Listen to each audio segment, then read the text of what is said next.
Malgré le nombre croissant de religions, de sectes et de philosophies dans le monde entier, beaucoup continuent de ressentir cet immense vide dans leur cœur. Est-il possible de remplir définitivement ce vide? Je ne sais pas si vous le savez, mais un des endroits au monde présentement où le christianisme connaît une très grande croissance, c'est la Chine. On va même jusqu'à dire qu'il y aurait, à chaque jour, au-delà de 2000 conversions au christianisme en Chine. Et à ce rythme-là, des experts disent que d'ici 30 ans, probablement que le tiers de la Chine serait chrétien, ce qui en ferait le pays, la région, la nation avec le plus haut pourcentage de chrétiens dans le monde entier. Et évidemment, ça serait un bouleversement, un changement de valeur qu'une chose comme celle-là arrive, mais toutes les probabilités sont dans ce sens-là présentement. Mais pourtant, en Chine, il y a des religions. Il y a le taoïsme, il y a le confucianisme, il y a le bouddhisme, mais ces religions, comme toutes les religions, laissent l'individu vide. La religion ne peut pas combler le cœur de l'homme. Et c'est pour ça que l'Évangile est en train de révolutionner la Chine, parce qu'enfin, l'Évangile donne à l'individu une grande satisfaction, paye la dette de ses péchés et lui donne la paix dans son âme. Un des célèbres missionnaires de la Chine du 19e siècle, un Anglais qui s'appelait Hudson Taylor, dans sa biographie, il nous raconte l'histoire d'un certain monsieur qui s'appelait Ni. Monsieur Ni était un homme qui était très dévot, très religieux, et d'ailleurs, il était impliqué dans les religions de son pays à son époque. Même à un moment donné, il était le chef bouddhiste de sa région. Mais malgré toute son implication dans les religions, il demeurait vide. Il n'y avait aucune assurance face à l'éternité et il continuait de rechercher la vérité. Et un soir qu'il rentrait chez lui, il entend du bruit, un attroupement dans une maison pas tellement loin de chez lui. Il savait que dans cette maison, des gens se réunissaient de temps à autre pour échanger, discuter sur des sujets religieux. Alors, comme ça l'intéressait, ce soir-là, il est allé, avant d'aller chez lui, il est allé dans ce rendez-vous. Et quand il est entré dans la maison, c'est Hudson Taylor, le missionnaire, qui était en train de proclamer l'Évangile. Et il était en train de le faire à partir de l'histoire du serpent de bronze qu'on retrouve dans l'Évangile de Jean au chapitre 3.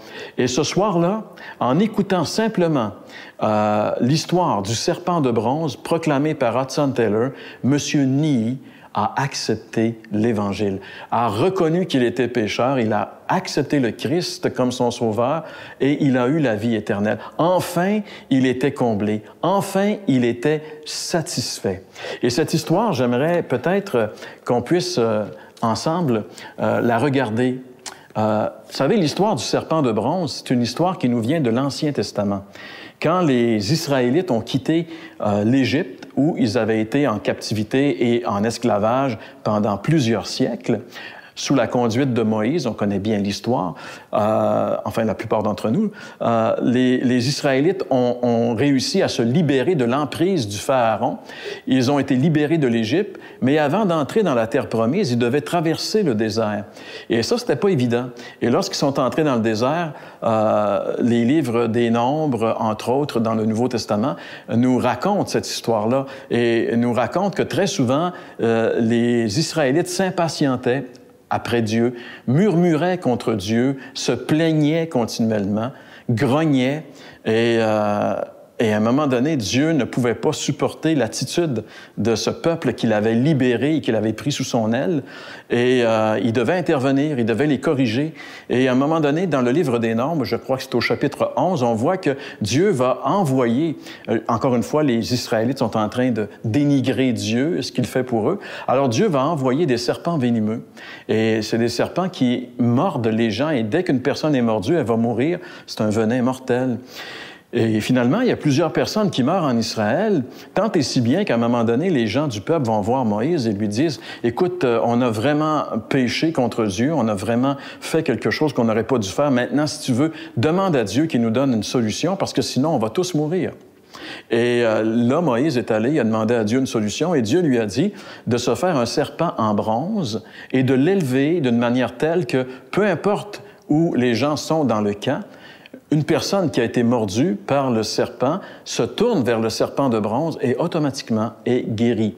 C'est le remède que Dieu a donné aux Israélites pour éviter la mort des serpents venimeux. Et Jésus, un jour, a fait une application de cette histoire à sa propre personne. C'est ce qu'on peut lire ensemble dans Jean, chapitre 3, les versets 14 à 16. Jésus dit, « Et comme Moïse éleva le serpent dans le désert, il faut de même que le Fils de l'homme soit élevé, afin que quiconque croit en lui ne périsse point, mais qu'il ait la vie éternelle. Car Dieu a tant aimé le monde qu'il a donné son Fils unique, afin que quiconque croit en lui ne périsse pas, mais qu'il ait la vie éternelle. » Jésus a dit que c'était lui le vrai serpent de bronze élevé et que chacun de nous, les êtres humains, nous avons été mordus par un serpent mortel, par du venin mortel que la Bible appelle le péché. On est tous des pécheurs. Le péché démolit notre vie sur la terre et va nous démolir l'éternité en nous envoyant en enfer pour l'éternité. Mais le remède que Dieu nous donne, c'est Jésus. C'est lui, le serpent qui a été élevé sur la croix. Et Jésus dit, « Dieu a tant aimé le monde qu'il a donné son Fils unique, afin que quiconque croit en lui ne périsse pas, ne meure pas de cette morsure mortelle du péché, mais qu'il ait la vie éternelle. » Quel beau verset, quelle belle parole qui a permis à M. Nii, ce vieux Chinois, de connaître le pardon de ses péchés, la paix de son âme et la vie éternelle. Bien, comme M. Nii, vous pouvez aussi connaître la même chose que lui.